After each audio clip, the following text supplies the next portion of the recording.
আমাৰ স্বাস্থ্যটো সুৰক্ষিত ৰখাটোৱে আমাৰ কৰ্তব্য হ'ব লাগে, নহয়নে?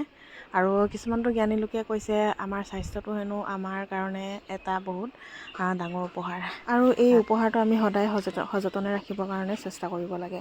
এয়া দেখিছেনে, ৰাতিপুৱা ফিল্ডত আহিছিলোঁ, দৌৰিব আহিলোঁ দেই।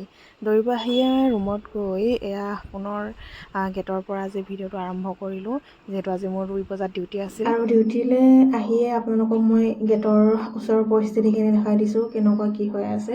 এয়া দেখিছেনে, বহুত ধুনীয়াকৈ ৰ'দটো ওলাইছিলে আজি, বহুত দিনৰ মূৰত ৰ'দটো পালোঁ, বহুত ভাল লাগিল দেই। তাৰপিছত এয়া মানে গেটৰ ওচৰৰ পৰিৱেশখিনি কেনেকুৱা, আমাৰ ডিউটিৰ গেটটো, আৰু তাৰ ওচৰতে আছে আমাৰ ডিউটি পষ্টটো, যাৰ ভিতৰত আপোনালোকে বহিব পাৰে। আৰু তাৰপাছতে এয়া দেখিছেনে, ল'ৰা ছোৱালীবিলাক ৰুমৰ পৰা ওলাই আহিছে, কাৰণ চিভিল ডিফেন্সৰ এটা কেম্প হৈ আছিলে। কেম্পৰ কাৰণে তেওঁলোক ডিচিপ্লিনত গৈ আছিলে।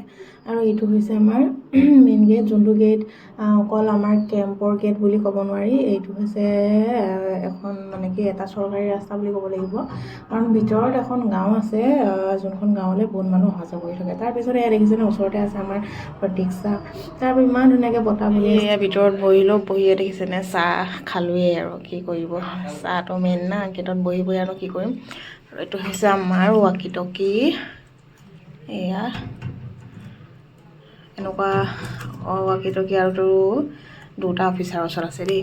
আৰু কিনো দেখুৱাম, আজিলৈ ইমানতে আপোনালোকৰ ওচৰত মই ভিডিঅ'টি সামৰণি মাৰিছোঁ।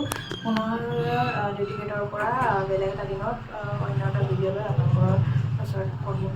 এতিয়ালৈ ইমানেই, বাই বাই।